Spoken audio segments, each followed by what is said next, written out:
What is going on, everybody? I'm Justin Thomas. This is the Justin Thomas Show. If this is your first time finding me, make sure to subscribe and hit that notification button so you get updates every time I upload. We're going to be trying to explain what it is specifically about Game of Thrones that makes it so popular.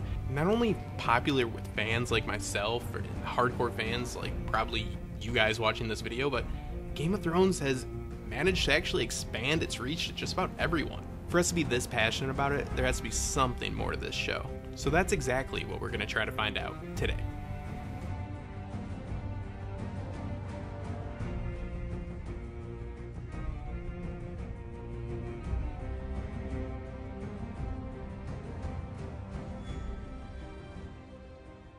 Today's focus will be about the way that George R.R. Martin specifically tells the story, and how he builds the world that these stories are told in. So I'm going to outline some of the main storytelling methods that we'll be focusing on for this video, and I believe to be among the most important factors in the book and show's success. The first will be immersion in stakes, and the reason why we're able to feel stakes in the show much more than in others. And this is because of another one of our focuses, which is empathy. And why we're able to feel empathy for our characters is because of a few different methods. George utilizes a unique technique that is a mix of lowbrow and highbrow narrative, and it creates a complexity to the story that's very important. So let's start off with the obvious. This is not your typical fantasy story. It's not Lord of the Rings, but it still has all the best aspects of Tolkien's work, along with other high fantasy tales.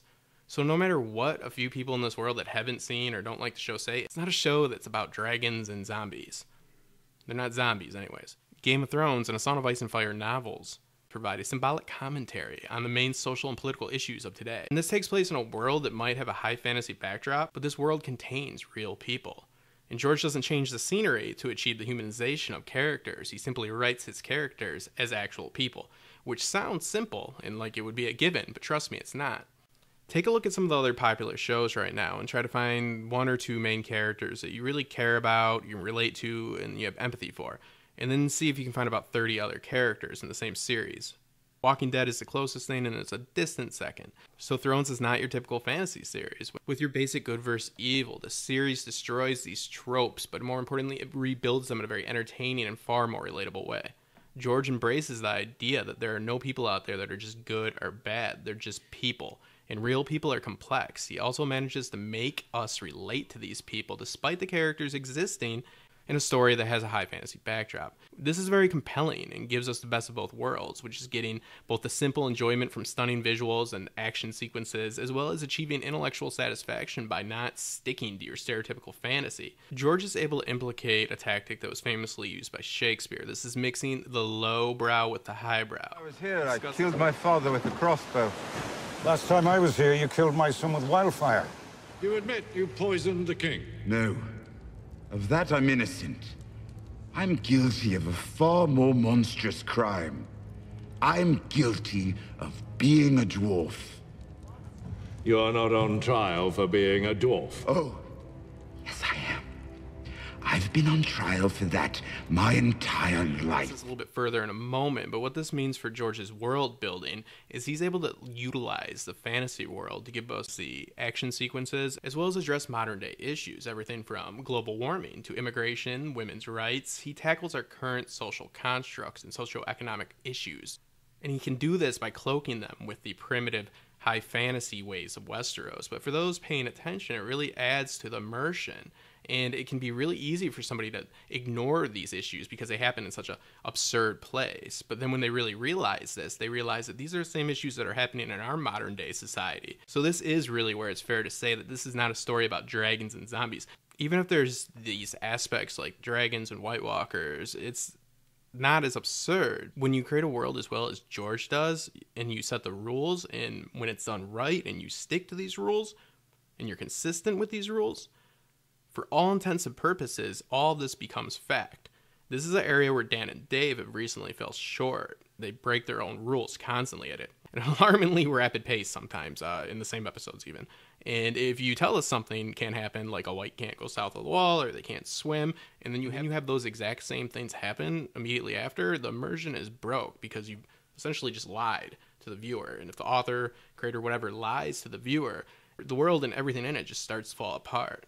So we love this world that this story takes place in, but let's discuss why we love the stories within it. One of the biggest things to make a story work is stakes, to keep their readers engaged in the story and invested enough to want to keep turning the pages, or in this case, watching the show.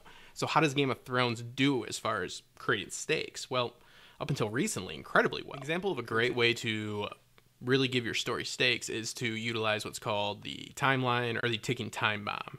And this is actually used in Game of Thrones, and it's done right off the bat when we see that the White Walkers are a real threat. There's no doubt about it. We see that they exist, and we see everybody's ignoring them. So it's not only seen that the threat is real, and we know it's eventually coming, but we also know they're coming every single time we get the metaphorical tick of the clock, every single time the Stark words are said. And winter is coming. And winter is coming. Has chosen to build the tension even more by allowing us, the viewers, to see that this threat is real, but most of our main protagonists don't actually acknowledge the threat or know about the threat legitimately up until last season. So did not still believe in this threat. I mean, Jaime learned in the last episode. I don't think Cersei still gives a shit. So this tactic works beautifully with leaving us biting our nails and clinging on to the characters every move because that disaster is looming over them. Our characters don't have perfect information about everything. Just having all the information goes, that's something that never happens in Westeros and probably never will. This is where complexity comes into play, and Game of Thrones is anything but simple.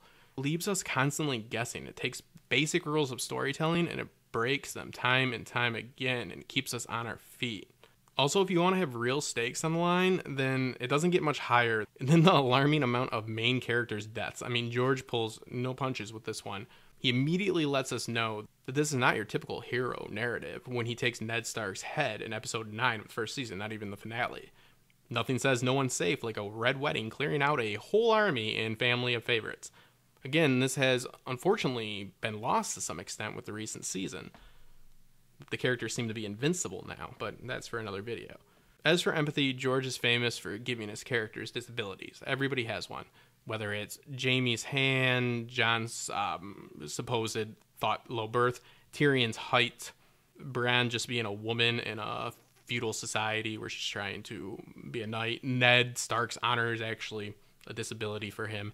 The list goes on and on.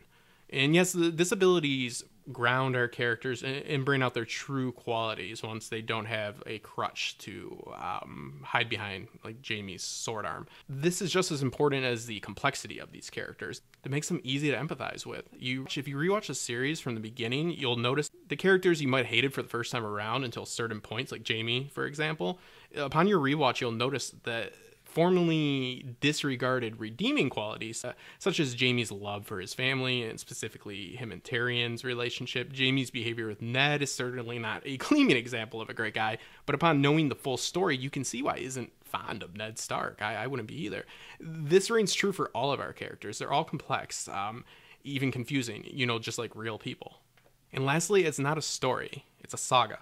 This becomes clear after Ned Stark's death, and abruptly clear if it wasn't clear before after the Red Wedding. This isn't a story of a noble family versus the evil Lannisters. It's certainly not a story about a son avenging his father's death either. A saga is a story that covers several generations history, and a saga differs from your typical story arc in that a saga does not really need to end in a traditional sense, and I'm sure that Thrones' end will be anything but traditional. So that's going to do it for this episode. I wanted to make sure not to make this too long. Number one, I'm losing my voice if you couldn't tell. And number two, let's face it, long videos don't do too well on YouTube. But I'm interested to know what you guys think makes the show so special and so popular, and what makes it so appealing to such a broad range of people. So make sure to subscribe if you haven't, and I'll see you guys soon. 1, 2, 3. I've been feeling so small. Watch the clock ticking off the wall. But tonight I'm letting it go.